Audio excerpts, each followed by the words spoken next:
Hello guys, welcome back to our YouTube channel. तो देखिए, मैं आपका दोस्त अभय आज आप लोगों के साथ लेकर आया हूँ वीडियो, जिसमें आज हम देखने वाले हैं जो दिल्ली यूनिवर्सिटी के बीकॉम प्रोग्राम या बीकॉम ऑनर्स कोर्स के स्टूडेंट हैं, चाहे रेगुलर के हों, सोल के हों या एनसी वेब के हों, उन सभी स्टूडेंट्स के लिए मैं आज लेकर आया हूँ वीडियो, जिसमें आज हम देखने वाले हैं जो उनको सब्जेक्ट मिला हुआ है ह्यूमन रिसोर्स मैनेजमेंट, उसकी यूनिट नंबर 2 जिसका नाम है प्रोक्योरमेंट ऑफ ह्यूमन रिसोर्सेज। इस कंप्लीट यूनिट को एक वन शॉट रिवीजन वीडियो में हम कवर कर लेंगे। मैं सारे कंसेप्ट जो आपके सिलेबस में गिवन हैं, आपके सेमेस्टर के एग्जामिनेशन में आने वाले हैं, वो सभी कंसेप्ट आपको एक्सप्लेन करता हुआ चलूंगा। आपको उनके नोट्स प्रोवाइड करवा रहा हूँ।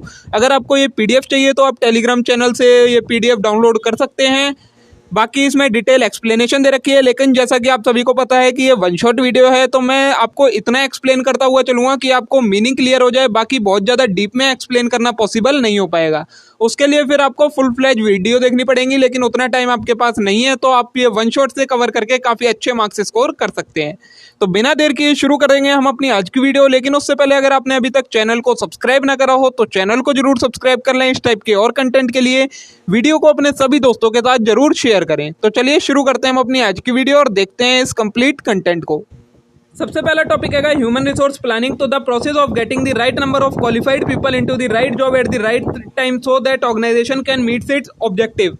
मतलब ऑर्गेनाइजेशन के अंदर हमें जिस समय पर जितने लोगों की जरूरत है उतने लोगों का मिल जाना, जिस प्रोसेस से ये हम करते हैं उसे कहा जाता है human resource planning. Human resource planning is the process by which management determine how many right number of and right kind of people at right place and the right time to do things which result in both organization and individual receive the maximum long range benefit। Human resource planning एक process होता है जिसमें management ये देखता है कि हमें कितने किस टाइप के और कितने नंबर पे और किस टाइम पर हमें कितने लोगों की जरूरत है। ये सारी चीजें जब देखता है ह्यूमन रिसोर्स मैनेजमेंट और उसके बेसिस पर लोगों को हायर करता है, तो उसे कहा जाता है आपका human resource planning. Human resource planning की हमें जरूरत क्यों होती है? तो नंबर 1 है determine number of people to be employed at new location. अगर हमें कोई नया काम करवाना है तो उसके लिए कितने लोग हायर करने हैं, इसलिए ये जानने के लिए। उसके अलावा retain the highly skilled staff, और हमें ये जानने के लिए कि हमारे स्टाफ में से अच्छा स्किल वाला स्टाफ कौन सा है, उसे बचा के रखने के लिए ह्यूमन रिसोर्स प्लानिंग की जरूरत होती है।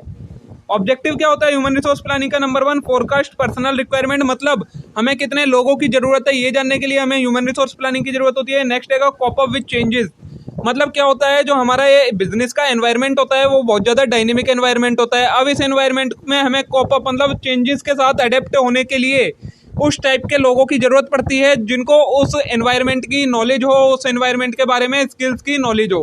तो अगर हमें कॉप अप करना है एनवायरनमेंटिंग चेंज के साथ तो हमें नए लोगों की ज़रूरत पड़ेगी जिनके पास उस टाइप की स्किल्स हो, तो इसलिए हमें ह्यूमन रिसोर्स प्लानिंग की ज़रूरत पड़ती है। नेक्स्ट है use existing man power productivity. अगर हमारे पास पहले से ही अच्छा स्टाफ है तो उसको और ज़्यादा प्रोडक्टिव काम करने के लिए हेल्प करने के लिए हमें ह्यूमन रिसोर्स प्लानिंग की ज़रूरत पड़ती है। उसके अलावा promote employ in a systematic manner. Human resource planning से हमें यह भी पता चलता है कि हमारे पास कितना स्किल्ड स्टाफ है, कौन सा एम्प्लॉय ज़्यादा स्किल वाला है, तो उसके बेसिस पर हम उसका प्रमोशन और डिमोशन वगैरह भी कर सकते हैं। तो ये 4 ऑब्जेक्टिव हैं जिसके लिए हमें ह्यूमन रिसोर्स प्लानिंग की ज़रूरत पड़ती है। नेक्स्ट टॉपिक आएगा importance of human resource planning. Human resource planning करने की इंपॉर्टेंस क्या है? तो नंबर 1 है रिजर्वेयर ऑफ टैलेंट। तो the organisation can have a reservoir of talent at any point of time. मतलब अगर हम अच्छी ह्यूमन रिसोर्स प्लानिंग करेंगे तो हमारे पास ज़्यादा टैलेंट वाले लोग होंगे ऑर्गेनाइजेशन के अंदर। जितने भी लोग एम्प्लॉय होंगे उनके पास अच्छी स्किल्स होगी, अच्छी नॉलेज होगी। नेक्स्ट है प्रिपेयर पीपल फॉर फ्यूचर। तो people can train, motivate and developed in advance and this help in meeting future need for high quality employ quite easily. तो अगर ह्यूमन रिसोर्स प्लानिंग अच्छी होगी तो हम अपने एम्प्लॉयज़ को पहले से ही उस तरीके से ट्रेंड करेंगे, उन्हें मोटिवेट करेंगे जिससे वो और ज़्यादा प्रोडक्टिव हो जाए, उनकी स्किल्स बढ़ जाए, डेवलप हो जाए और आगे फ्यूचर में जो हमें चैलेंजिंग जॉब्स आने वाली हैं वो उन्हें अच्छे से परफॉर्म कर पाएँ।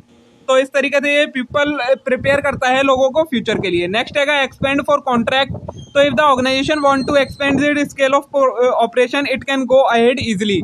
ह्यूमन रिसोर्स प्लानिंग अगर कोई ऑर्गेनाइजेशन है वो अपने आप को एक्सपेंड करना चाहती है, बड़ा करना चाहती है, तो उसके लिए उसे एम्प्लॉयज़ की जरूरत पड़ेगी और वो एम्प्लॉय हायर कैसे होंगे? ह्यूमन रिसोर्स प्लानिंग से।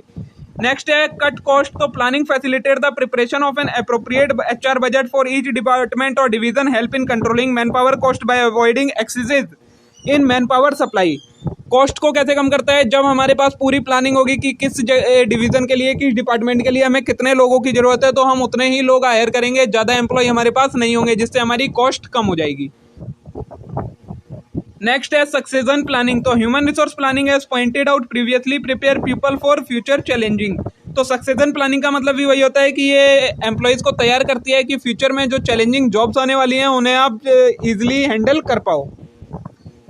नेक्स्ट है factor affecting human resource planning. अब ऐसे कौन कौन से फैक्टर हैं जो ह्यूमन रिसोर्स को अफेक्ट करते हैं। नंबर 1 है existing stock of man power. तो taking stock of existing man power in the first basis of man power planning and is starting point of all planning process. तो अगर हमें human resource planning करनी है तो उसके लिए पहले हमें जो हमारे पास एग्जिस्टिंग स्टॉक है, मतलब एग्जिस्टिंग एम्प्लॉय होंगे, उन्हें जानना पड़ेगा कि कितने एम्प्लॉय हैं हमारे पास। फिर उसके अकॉर्डिंग हमें देखना पड़ेगा कि कितने और नए एम्प्लॉयज़ की ज़रूरत है। नेक्स्ट है वेस्टेज। तो the second basis of man power planning is wastage. In order to analyse the wastage of man power, rate of labour turnover and the period of active management, the work should be studied. Wastage क्या है, मतलब अगर हमारे पास ज़्यादा employees होंगे तो हमारी cost ज़्यादा लगेगी, रिसोर्सेज ज़्यादा वेस्ट होंगे। इन सभी चीज़ों को भी ध्यान में रखना पड़ता है ह्यूमन रिसोर्स प्लानिंग करते समय। नेक्स्ट है future manpower requirement. After evaluating the existing stock of man power, assess the future requirement of man power in an industry. अब जब हमें एक बार एग्जिस्टिंग स्टॉक का पता लग जाता है कि हमारे पास कितने लोग हैं, तो फिर हमें ये देखना पड़ता है कि हमें आगे चल के ज़रूरत कितनों की पड़ने वाली है। उसके बेसिस पर फिर हम देखते हैं कि हमें कितने एम्प्लॉयज़ को हायर करना है। ये हो गया आपका ह्यूमन रिसोर्स प्लानिंग का कंप्लीट कंसेप्ट। अब आएगा नेक्स्ट टॉपिक जो आपको मेन पढ़ना है इसमें, वो आएगा रिक्रूटमेंट। तो recruitment is the process of searching for prospective employ and stimulating them to apply for job in the organisation. Recruitment क्या होता है, ये एक प्रोसेस है जिसमें हम एक अच्छे एम्प्लॉय को ढूंढते हैं और उसे एक तरीके से इनकरेज करते हैं कि वो जो हमारे ऑर्गेनाइजेशन में वैकेंट जॉब पोजीशन है उसके लिए अप्लाई कर दे। तो उसे कहा जाता है आपका रिक्रूटमेंट का process. When more person apply for job, then there will be scope for recruitment better person। अगर हमारे पास ज़्यादा एप्लीकेशन होंगी, ज़्यादा लोग अप्लाई करेंगे किसी जॉब के लिए, तो हमारे पास ज़्यादा चॉइस हो जाएगी जिसमें से हम बेस्ट वाले को चूज कर सकेंगे। Recruitment is the process of searching for prospective employee and stimulating and encouraging them to apply for job in an organization। ये हो गई इसकी complete proper definition। Recruitment policy क्या होती है, तो recruitment policy specify the objective of recruitment and provide a framework for implementation and of recruitment programme. Recruitment policy क्या होती है, ये एक पॉलिसी होती है जो कि क्या बताती है कि रिक्रूटमेंट करने का ऑब्जेक्टिव क्या है और किस तरीके से रिक्रूटमेंट किया जाएगा। नेक्स्ट टॉपिक है सोर्सेज ऑफ रिक्रूटमेंट, मतलब हम किन किन सोर्सेज से रिक्रूटमेंट कर सकते हैं। तो हमारे पास मेजरली दो सोर्सेज होते हैं, एक होता है इंटरनल सोर्स, एक होता है एक्सटर्नल सोर्स। इंटरनल सोर्स क्या होता है, internal source is one of the important source of recruitment. The employ already working in organization में be more suitable for higher job than the recruited from outside. मतलब जब हम जो employ पहले से ऑर्गेनाइजेशन के अंदर काम कर रहे हैं उन्हीं को हम प्रमोट करके उस जॉब पोजीशन जो वैकेंट है उस पर पहुंचा दें, तो उसे कहा जाता है फिर इंटरनल सोर्सेज। इसमें क्या कौन कौन आते हैं, नंबर 1 प्रेजेंट एम्प्लॉय। तो promotion and transfer from among the present employ can be good source of recruitment. या तो हम उनका प्रमोशन कर दें या ट्रांसफर कर दें। प्रमोशन का मतलब होता है एक नीचे लेवल से ऊपर लेवल पर पहुंचा दें, या फिर ट्रांसफर का मतलब होता है सेम लेवल पर एक डिपार्टमेंट से दूसरे डिपार्टमेंट में ट्रांसफर कर दें। नेक्स्ट आता है एम्प्लॉय रेफरल। तो employ referral can be a good source for internal recruitment. Employ can develop good prospectus for their family and friend.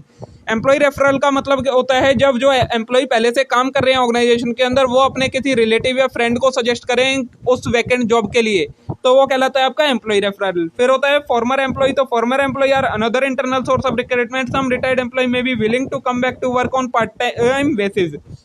तो ये फॉर्मर एम्प्लॉय कौन होते हैं, जो पहले काम करते थे अब रिटायर हो चुके हैं लेकिन फिर अभी भी वो काम करना चाहते हैं पार्ट टाइम बेसिस पर, तो फिर उन्हें कहा जाता है फॉर्मर एम्प्लॉय, और ये भी इंटरनल रिक्रूटमेंट का ही सोर्स हो जाता है। नेक्स्ट है प्रीवियस एप्लीकेंट। तो although not internal source in true sense, those who have previously applied for job can contracted by mail. इसके अलावा ये प्रीवियस एप्लीकेंट क्या होता है, तो जो लोग पहले अप्लाई कर चुके हैं जॉब के लिए लेकिन उन्हें किसी रीज़न की वजह से जॉब नहीं मिली, लेकिन कंपनी के पास उनका डेटा है, तो फिर कंपनी अब उन्हें हायर कर सकती है इस पोजीशन के लिए। तो ये आपके 4 सोर्सेज हो जाते हैं इंटरनल रिक्रूटमेंट के। फिर आता है आपका एक्सटर्नल सोर्सेज। तो जब कंपनी ऑर्गेनाइजेशन के बाहर से लोगों को हायर करे तो उन्हें कहा जाता है एक्सटर्नल सोर्सेज। इसमें पहला टाइप आता है आपका एडवर्टीजमेंट के थ्रू। तो advertisement is the best method of recruitment person for higher and experience job. तो अगर आप न्यूज़पेपर या टेलीविज़न या किसी भी सोशल मीडिया प्लेटफॉर्म पर एडवर्टीजमेंट दे सकते हैं जिसके थ्रू लोग अप्लाई करें जॉब के लिए, तो उसे कहा जाता है एडवर्टीजमेंट। नेक्स्ट है एम्प्लॉयमेंट एक्सचेंज। तो employment exchange run by government can also be a good source of recruitment. ये एक तरीके से ऑर्गेनाइजेशन हम कह सकते हैं एम्प्लॉयमेंट एक्सचेंज, जो कि गवर्नमेंट चलाती है, जहाँ पर सभी जिनको जॉब चाहिए वो अप्लाई करते हैं और कंपनीज उनसे कांटेक्ट करती हैं और वहाँ से उनका डाटा लेकर उनका एम्प्लॉयज़ को हायर करती हैं एक तरीके से। तो उसे कहा जाता है एम्प्लॉयमेंट एक्सचेंज के थ्रू। फिर आता है आपका प्रोफेशनल ऑर्गेनाइजेशन। तो professional organisation maintain complete biodata of their member and supply it to the company on demand.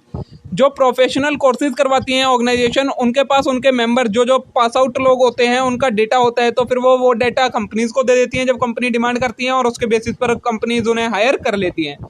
Next है डेटा बैंक। तो recruitment firm can prepare data bank about various person in different field.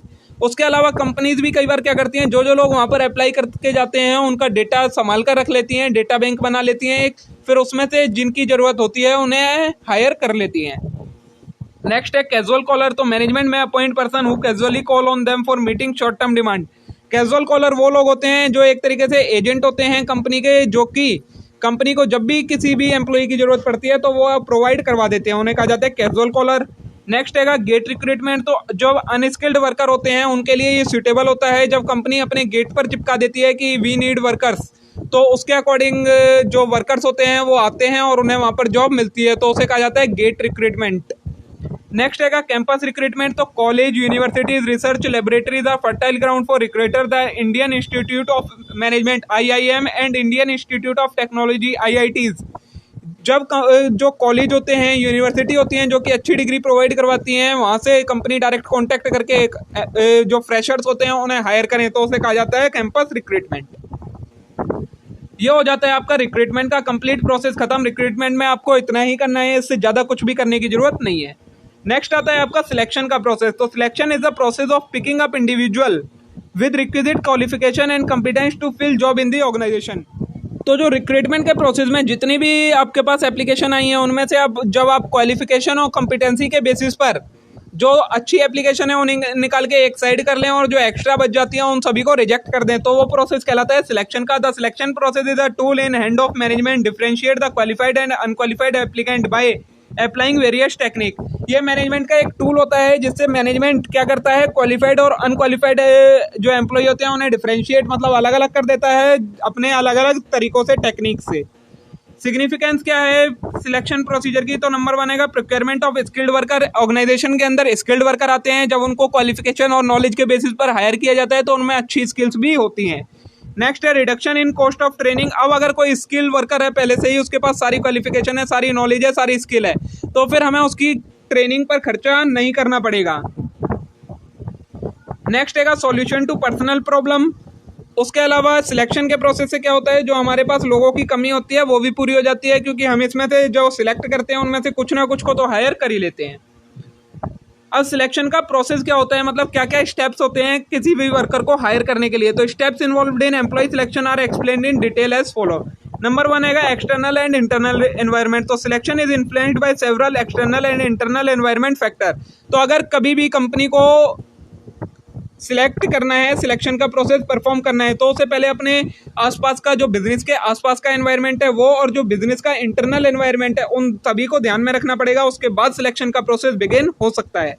Next है reception. तो the receipt of scrutiny of application is the first step in process of selection. A receptionist is the personnel department give information about new opening to the visitor and receive their application. Reception पहला step होता है। इसमें क्या होता है, जो सबसे पहला स्टेप आता है सिलेक्शन में वो यही होता है कि जब किसी भी जगह पर एप्लीकेशन कोई जॉब की पोजीशन खाली होती है तो वहाँ पर आप जाकर अपना रिज्यूम देते हैं, रिसेप्शन पर सबमिट करते हैं और रिसेप्शन वाले लोग कंपनी को बताते हैं कि इस पर्सन ने अप्लाई करा है। तो ये स्टेप आता है आपका रिसेप्शन के अंदर। नेक्स्ट है प्रीलिमिनरी इंटरव्यू। तो preliminary interview is a sorting process in which prospective candidate are given necessary information about nature of job and organisation. जिस एम्प्लॉय ने अप्लाई करा है उसे ये बताया जाता है कि आपको क्या काम करना है, क्या नेचर है जॉब का और कैसे कैसे आपको काम करना है, ये सारी चीज़ें बताई जाती हैं प्रीलिमिनरी इंटरव्यू के अंदर। फिर आता है आपका ब्लैंक एप्लीकेशन फॉर्म। तो blank application form is widely accepted device for getting information from prospective applicant. उसके बाद उस एप्लीकेंट को क्या किया जाता है, एक एप्लीकेशन फॉर्म दिया जाता है जिसमें उसे अपनी सारी डिटेल्स वगैरह फिल करनी होती हैं, तो वो कहलाता है आपका ब्लैंक एप्लीकेशन फॉर्म। इसमें क्या क्या होता है, बायोडाटा देना होता है आपको, एजुकेशन क्वालिफिकेशन, करिकुलर एक्टिविटीज और सैलरी डिमांडेड, ये 2 डबल हो गए हैं, ये आपको नहीं करने हैं। ये 4 चीज़ें आपको उसमें भरनी होती हैं, अपना बायोडाटा, आपका एजुकेशन क्वालिफिकेशन का है और किन किन एक्टिविटीज़ में आप इन्वॉल्व रहते हैं और आपके एक्सपेक्टेड सैलरी कितनी चाहिए आपको। तो ये सारी चीज़ें आपको ब्लैंक एप्लीकेशन फॉर्म में देती हैं। उसके बाद नेक्स्ट स्टेप आता है आपका सिलेक्शन टेस्ट। तो applicant who pass the screening and preliminary interview are called for test. जो एम्प्लॉई प्रिलिमिनरी स्क्रीनिंग और इंटरव्यू को पास कर लेते हैं फिर उन्हें टेस्ट के लिए बुलाया जाता है। Test help in reducing bias in selection by serving a supplementary screening device. Test help in better matching for candidate and the job.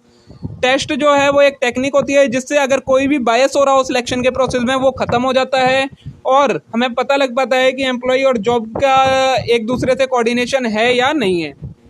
Next है सिलेक्शन इंटरव्यू। तो interview is the oral examination conducted by purpose of employment.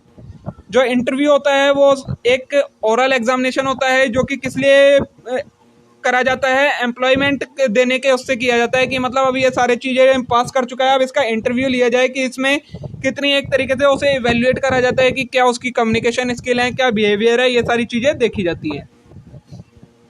Next step आता है checking reference. तो the reference में provide significant information about candidate if they happen to be his former employ or with whom he might have been working earlier. Checking reference में क्या होता है, जो employ apply कर रहा है उसे किसी की रेफरेंस देनी होती है जिसके बेसिस पर उसको जज किया जाता है, उससे इन्फॉर्मेशन ली जाती है, जिसकी भी रेफरेंस उसने दी होती है, चाहे वो उसका फॉर्मर एम्प्लॉय हो जहाँ पर वो पहले काम करता था या किसी की भी रेफरेंस दे सकता है जिससे उसके बारे में पूछा जा सके, तो उसे कहा जाता है चेकिंग रेफरेंस। नेक्स्ट स्टेप आता है आपका फाइनल सिलेक्शन। तो line officer will finally decide about the work to be assigned them. अब जब ये सारी चीज़ें हो जाती हैं उसके बाद लाइन ऑफिसर जो लाइन मैनेजर होता है उसे कहा जाता है कि अब आप इसे बता दो कि इसे क्या काम करना है ऑर्गेनाइजेशन के अंदर। नेक्स्ट आता है फिजिकल एग्जामिनेशन। अब जब काम बता दिया जाता है उसके बाद फिर उस एम्प्लॉय का फिजिकल एग्जामिनेशन होता है जिसमें उसकी सारी फिजिकल एक्टिविटीज फिटनेस टेस्ट किए जाते हैं। नेक्स्ट है कॉन्ट्रैक्ट ऑफ एम्प्लॉयमेंट। अब जब एक बार कोई एम्प्लॉय फिजिकल एग्जामिनेशन भी क्लियर कर लेता है तो फिर उसे यहाँ पर एक स्टेप छूट गया है बीच में, जॉब ऑफर।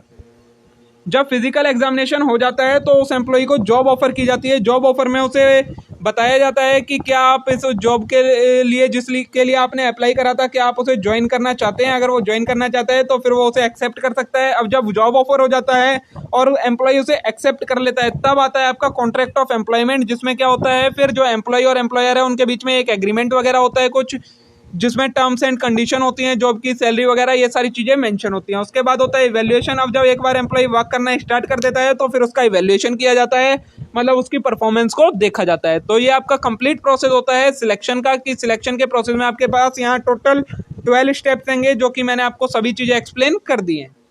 अब जो नेक्स्ट टॉपिक हमें देखना है वो है इंडक्शन क्या होता है। तो इंडक्शन और orientation is the process through which a new employ is introduce to job and the organisation. Induction एक प्रोसेस होता है जिसकी मदद से हम न्यू जो एम्प्लॉय आता है सिलेक्शन के प्रोसीजर से सिलेक्ट होकर उसे हम पूरी ऑर्गेनाइजेशन के साथ, सभी ऑर्गेनाइजेशन के एम्प्लॉय के साथ इंट्रोड्यूस करवाते हैं। Induction serve the following purpose. इसमें क्या क्या होता है, नंबर 1 है रिमूव फियर। जो एम्प्लॉय नया आया है उसके मन से डर निकाल देता है कि नए लोग हैं, नई जगह है, कैसे काम करूंगा, तो उसे कम करने के लिए इंडक्शन का यूज किया जाता है। उसके अलावा create a good impression organisation का एम्प्लॉय के सामने और एम्प्लॉय का ऑर्गेनाइजेशन के सामने इंप्रेशन बढ़ जाता है। उसके अलावा act as a valuable source of information. और इंडक्शन के थ्रू कई सारी इंफॉर्मेशन भी गेन की जाती है। जो न्यू एम्प्लॉय है उसे ऑर्गेनाइजेशन के बारे में बताया जाता है, ऑर्गेनाइजेशन को न्यू एम्प्लॉय के बारे में बताया जाता है। इसी से मिलता जुलता एक प्रोसेस है सोशलाइजेशन। तो socialisation is a process through which a new recruit begin to understand and accept the value, norms and belief held by other in the organisation. Socialisation एक प्रोसेस होता है जिससे जो नया पर्सन हायर रिक्रूट होकर आया है वो ऑर्गेनाइजेशन के वैल्यूज को समझता है, उसमें क्या नॉर्म्स फॉलो किए जाते हैं, क्या रूल्स फॉलो किए जाते हैं, क्या बिलीफ्स हैं वहाँ पे काम करने वाले लोगों के, इन सारी चीज़ों को देखा जाता है, उसे समझाया जाता है, जिनके साथ वो भी कोऑर्डिनेट करना शुरू करता है। HR department representative help new recruiter to internalise the way thing are done in organisation. जो HR डिपार्टमेंट के हेड होते हैं वो उसे बताते हैं कि आपको किस तरीके से ऑर्गेनाइजेशन के अंदर काम करना है। सोशलाइजेशन के 3 प्रोसेस होते हैं। देखिए, पहला वन होता है प्री अराइवल स्टेज। तो the first stage encompasses the learning the new employee has gained before joining the organization। जब जो न्यू एम्प्लॉय है उसे ऑर्गेनाइजेशन ज्वाइन करने से पहले जो इन्फॉर्मेशन दी जाती है, उसे ऑर्गेनाइजेशन के बारे में बताया जाता है, इंट्रोड्यूस करवाया जाता है, उसे कहा जाता है प्री अराइवल स्टेज। फिर आता है एनकाउंटर स्टेज। तो here the employ bump into the real working condition of the organisation. ये वो स्टेज है जब जो न्यू एम्प्लॉय है वो डायरेक्ट ऑर्गेनाइजेशन में जब काम करता है, उस टाइम पर जो जो चीजें सीखता है, इंट्रोड्यूस होता है, उसे कहा जाता है एनकाउंटर स्टेज। उसके बाद metamorphosis stage. The new employ in this stage will work out solution to meet any problem. इस स्टेज में क्या होता है, अब जो जो वो पर्सन काम करते समय प्रॉब्लम फेस कर रहा है, उस प्रॉब्लम से वो कैसे बाहर निकलेगा, उसे कहा जाता है Metamorphosis stage. Hence this stage is called Metamorphosis stage.